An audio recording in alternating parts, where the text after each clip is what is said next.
to start out with Liz E. Is this a truth, lie, or shenanigans? I know we're talking Trump. I mean, once again, it's mostly truth, but a lot of shenanigans surrounding that truth. So my topic is talking about the final presidential debate of 2020, which happened on Thursday. And in case you missed it, Truth Lies Shenanigans, we live streamed it. We had a nice drinking game going on, We and did. as usual, I'm a pro. So even though there were a lot of shenanigans, a lot of prompts for me to take a shot, I came out. I'm not sure everyone else could I, do I, the same I, thing. I'm sure you can handle all that liquor. Finns taught me well. The Finns taught me well. But throughout the show, a couple of things emerge. One, that, this was the second presidential debate. We didn't have three because initially Donald Trump was not about having a virtual debate. He did not want to, have someone in charge of whether or not he would be heard or in charge of a mute button. But in the end, we had this second debate. It was on Thursday. There was a moderator, Kristen Welker, who I thought did very well in terms of You did. moderating, Yeah.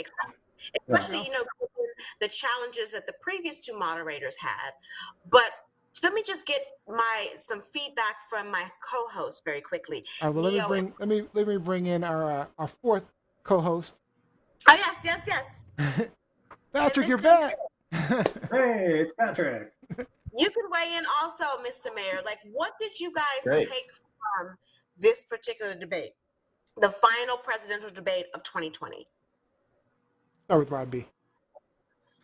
Well, it was a much more subdued Trump. I don't know if that's a result of the meds that he's under, or if it was The the meds. first debate was a result of the super meds they gave him to fight off his positive. But Steroids. yeah, you're right. There was something up, but it was much more subdued. I did appreciate how the moderator went at it. Joe was very calm and composed. He didn't let himself get dragged into any of the emotional hooks that Trump was trying to drop on him. I was gonna say, I yeah, did- you might got a few in there. maybe a few, but he didn't tell him to shut up on national TV. So props. But there were a lot of come on, man. I would dread sitting across from him and Kamala. Just especially if you're just touting some nonsense. Just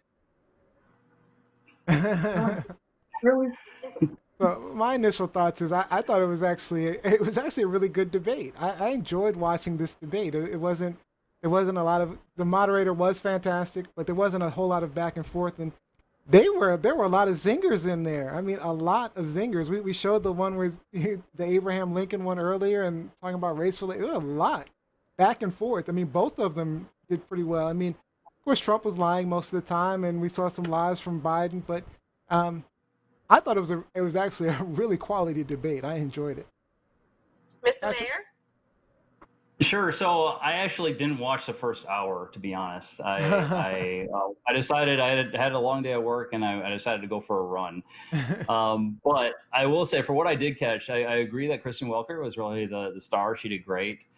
She managed to keep Trump in line without being overly kind of over having too much of a presence there. Because as a moderator, I think it's important that she let them talk. So she let them talk, but didn't let them get out of hand, particularly Trump. I do think it was very substantive. I think the reason why I decided not to watch it, but I had to tune in at the end. I was nervous. I was to me the only thing I am concerned about. I'm not going to say that it's in the bag for Biden. But I think that the worst thing that could possibly happen is Biden's going to say something that's going to be like that's going to screw things up. And I was nervous about that. And part of me was like, I just can't watch this because I'm going to be panicked every time that Biden says anything that could be misconstrued or I was worried about that too. but I think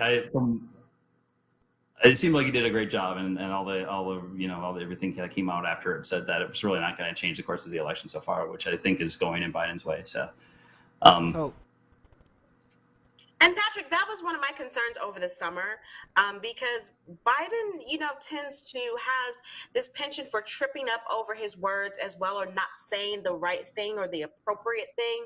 And so all summer, I kept saying to people, just put a muzzle on him. Shh.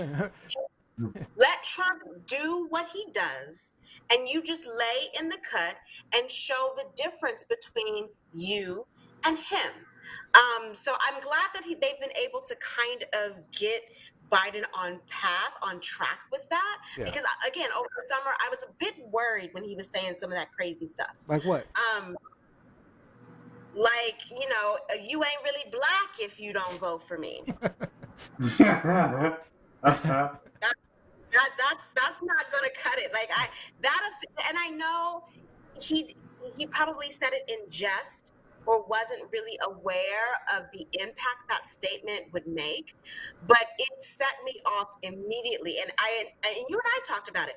I said they need to shut him up. They need to shut him up. Like, and I ultimately agreed with you. Yeah. Sometimes it's kind of put him back in the basement and let him stay down there. Right. No. Give him some orange juice and let him go. Let him. I would have been fine if he just stayed in the basement. That would have been great. Because, I mean, he didn't have to do much to beat Trump. I mean, Trump's beating himself. I love the ad that they did where it was like a 10-second ad, and all it was a clip of Trump, and he said, I approve this message, where Trump was saying, if I lose, I'm going to leave the country. And Biden's like, I approve this message. Or Trump saying things like Joe Biden wants to listen to Dr. Fauci, and then Biden just responded on Twitter with yes. Perfect advertising for Biden. I mean, of course he does. He wants to listen to science. Yeah. All you need. It's all you need. All right, Lizzie. Trump made a lot of inflammatory statements during the debate. We talked about the first one, in which he said that he's the least racist person in this room, which we all know is false. But then when the question turned to immigration and the fact that there are over 500 immigrant children who have not been reunited with their parents, who have not seen their parents for months, in which we don't know where their parents are. Trump was very not only evasive about the topic, but he deflected a lot. And he tried to pretty it up a little bit, even going as far as saying they're doing very well. They've never been better in the conditions that they've been living in.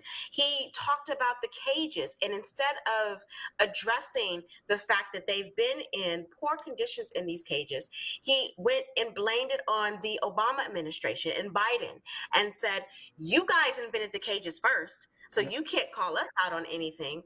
So my question to the panel again, what was your response to that? Were you shocked? Were you angry? Like, how did that make you feel? And do you think there are a lot of Americans that agree with him on those subjects? Like, they don't care that these kids have not seen their parents at this point, over a year. Mr. President, your administration separated children from their parents at the border, at least 4,000 kids. You've since reversed your zero-tolerance policy, but the United States can't locate the parents of more than 500 children. So how will these families ever be reunited? Plan to reunite the kids? Yes, we're working on it we're trying very hard. But a lot of these kids come out without the parents. They come over through cartels and through coyotes and through gangs. These 500 plus kids came with parents. They separated them at the border to make it a disincentive to come to begin with. Real tough. We're really strong. And guess what? They cannot, it's not coyotes didn't bring them over. Their parents were with them. They got separated from their parents. And it makes us a laughing stock and violates every notion of who we are as a nation. And let me just go very quickly to Trump's exact statement about these kids who have not seen their parents, some of them in over a year. They are so well taken care of. They're in facilities that were so clean, which again is a lie.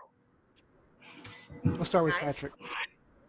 Yeah, I mean, I shouldn't be shocked at anything that Trump says anymore, but that's just horrifying to say that. Oh, it's okay. They're clean facilities. I used to work in legal services for a number of years, and I represented adults with mental illness in the mental health system in Washington, D.C. And a number of my clients were at St. Elizabeth's Hospital, which which has a long and troubled history. And yeah, I mean, you go into the wards where people were being held, and sure, they were clean. They smelled of all kinds of cleaning fluids and cleaning Cleaning solutions. fluids. They smelled sterile. It wasn't. That doesn't mean it's a way that anybody wants to be able to live or should live. And when you're talking about kids being separated from their parents, I mean, who cares if they're in clean facilities? Yeah, They're he's still being missing the separated point. from their parents, right? And then for him to demonize them and talk about being kids being brought up by, like, he suggests that they're all drug lords or something like that. I mean, it's just so, it's demonizing immigrants. These are people who have fled violent situations and are just trying to look for a way to make a new life for themselves. And now they're being kept in cages, being kept in refugee camps outside of our borders. The number of asylees and refugees that we've let in is just plummeted. So now these people aren't just going away; they're still around, and they're still trying to find a life for themselves. It's just that we're leaving them in worse conditions than, in many cases, even than the ones that they fled. You know what the comment reminds me of? It reminds me of, like,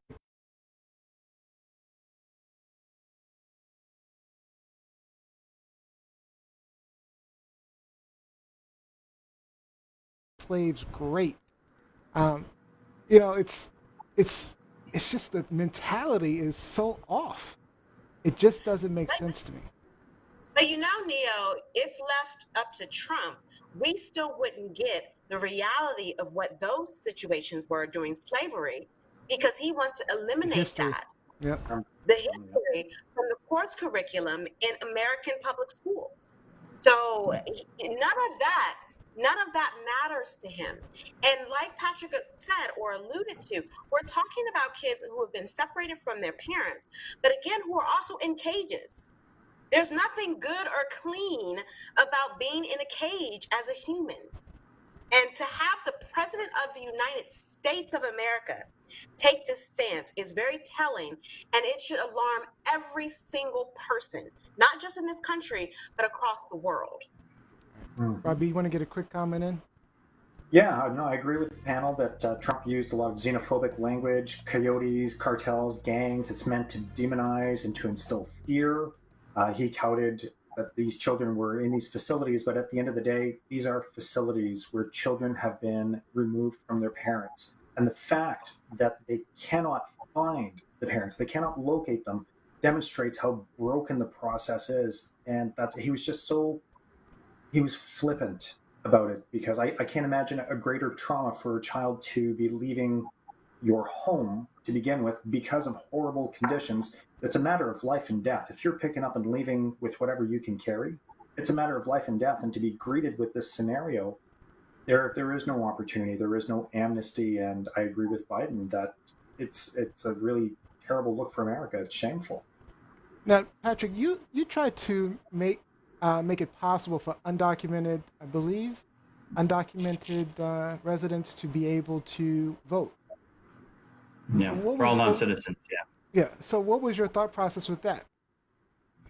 Yeah. Well, I talk to a lot of residents of College Park, and obviously on a pretty regular basis, and a lot of the residents of College Park are non-citizens. It's a very diverse community here, and a growing immigrant population.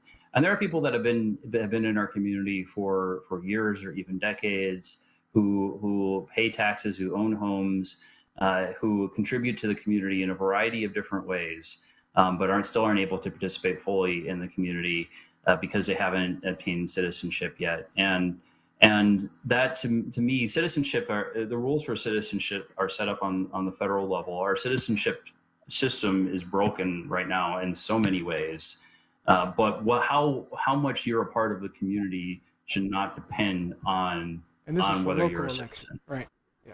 Right. All right. Lizzie, did you have anything else you wanted to bring up? No, he just stresses me so much. Let's go to Brazil. All right. So, Mayor Wojahn, that is all our hot topics. We thank you for joining us. Did you have any last words, any comments you wanted to get in? No, thanks for having me on again. I think hopefully I see Lizzie being done with talking about Trump, and hopefully soon we won't have to talk about him anymore. He'll be dragged away, and we won't have to deal with him anymore. Fingers crossed. And everybody, please make sure you get out and vote. The background, Neo, your background, I think says it all. It's just important that everybody get out and vote. Yes, please get out to vote. Please vote. Everyone vote. All right, we really do thank you for joining us, and we will see you. We may invite you back if that's all right. All right, I'd love to. Maybe immediately after the election, we'll bring you back. How about that? Okay. Yeah. Sure. I'd love good. to. All right, Patrick. Thanks again. Thanks again. All right. Take care. Bye-bye. Continue. All right. Final